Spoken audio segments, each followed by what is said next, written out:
Hello and welcome back. Today I'm doing an update on the Senate elections 5 days before the midterm elections. So this is what I think is going to happen, plus polls, and skewed a bit from major differences in polls. So like if there's one that's like 10 plus 10 and then another poll the same day is plus 1 and the rest are like around plus 1. So I'm going to exclude that 10.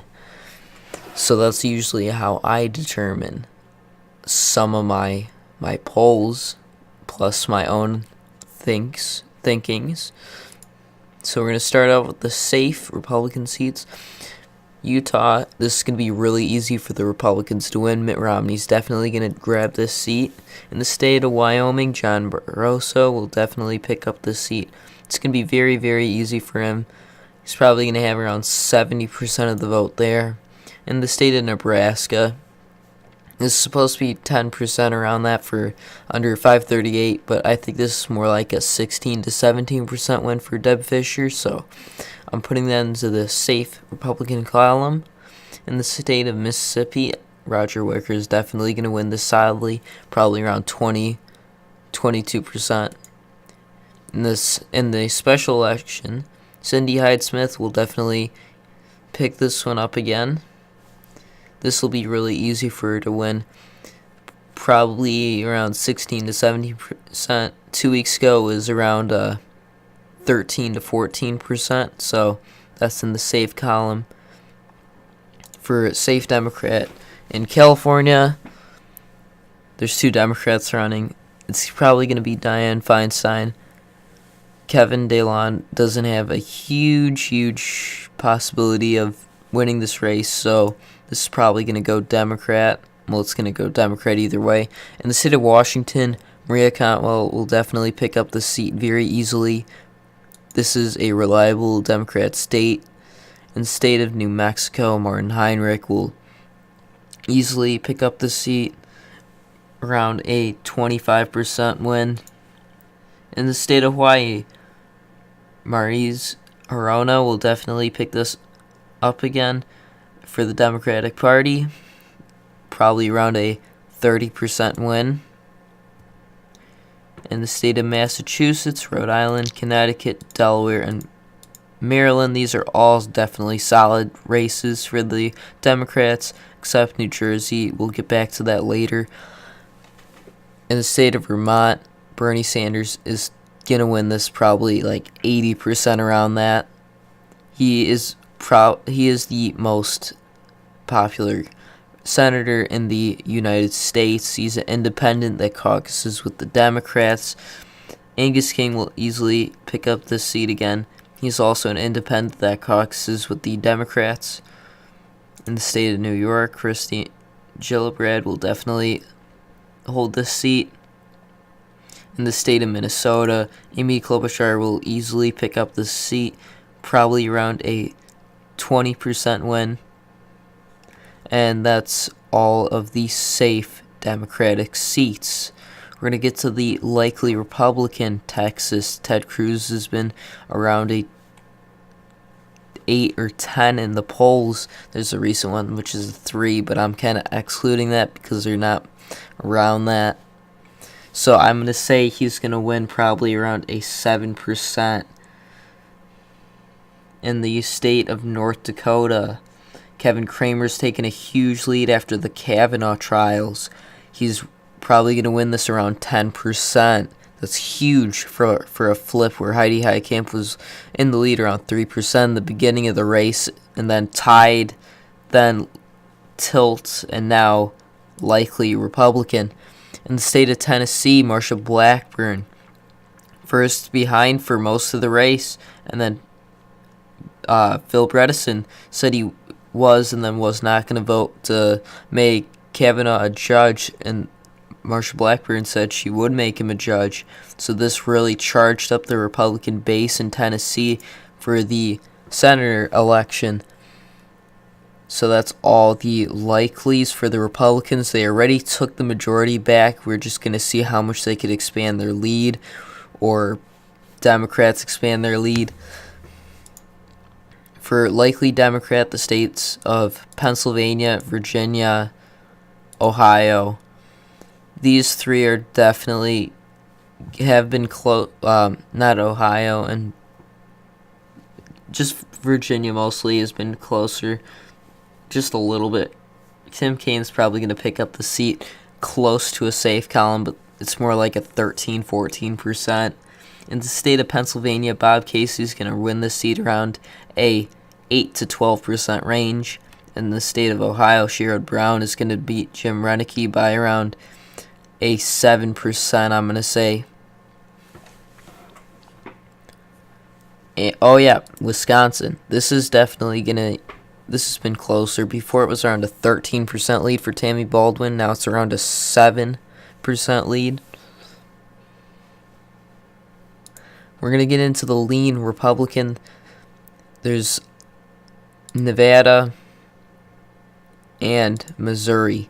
Missouri has been trending Republican since around August in polls. Josh Hawley's now leading around 2%. I'm going to say he's going to win this by around a 1% to 3%.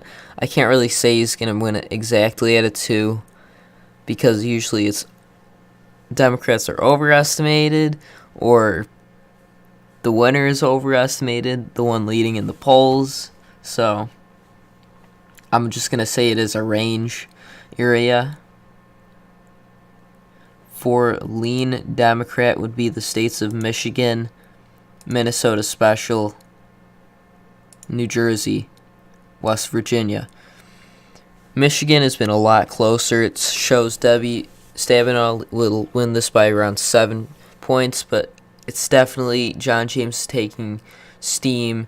So with him moving that quickly, I feel like he could get this below 5% and actually small chance of picking this one up, around a 30% chance for him to pick it up, which is actually really good because I would say he would have a 5% chance in the beginning of the month. For West Virginia, Joe Manchin is down a lot in the last 2 weeks. He was up for a while because he said he would vote for Kavanaugh, but his steam has been going down. Patrick Morrisey has gained steam, and it's probably going to be a 4.5% victory for Joe Manchin. In the state of New Jersey, it's been really up and down between tilt, lean, and likely. And I think Bob Menendez is going to hold the seat around a 3.5%. Bob Hogan has a chance of flipping it, but it's highly unlikely. For lean, we did that. For tilt, Republican is going to be the state of Florida. I'm putting this in the tilt because in the recent early voting, Republicans are really up in Florida, and Rick Scott and Bill Nelson are very close in our tie area, so I feel like Rick Scott could win this by around 0.5%, 0.25%. And in the state of Indiana, this could really go either way. I'm just going to put this in Joe Donnelly's because it's moved slightly more Democrat again this week. Before last week or yesterday, I could have put it in toss-up or tilt Republican, but now it's been trending a little bit more tilt Democrat now. Montana with the independent getting out of the race and giving his support to Matt Rosendale. This really does make it hard to say where it's going to go. John Tester's lead is going to narrow out. He's going to probably win it by 1%, 1.2%, but still that's very close for an incumbent that was leading around 8 to 9% in the beginning of the race. So this is a real big chance for the Republicans to flip this. In the state of Arizona, Martha McSally had some pretty good polls out and last week, but now Krista Sinema's gained steam, and I think Krista Sinema could flip this race very narrowly, like 0.2% 0.1%. This is going to be a very close one to watch. This is probably going to be the closest race in this election. But I'm going to put it in the tilt Democrat. We're going to look at before, after. We have more red here. And more Democrat in Arizona. But this still gives Republicans +2 in a midterm year. This is very good for Republicans.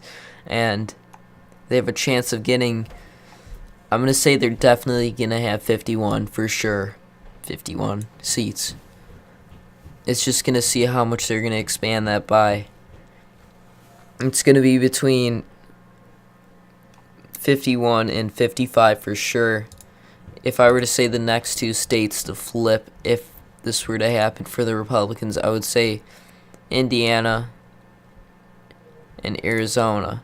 So this is probably the closest that they're going to get for a +4 lead. Maybe Montana, but it's less likely. This is my end of the prediction for today. 47 Democrats to 53 Republicans. Don't forget to like and subscribe for more videos.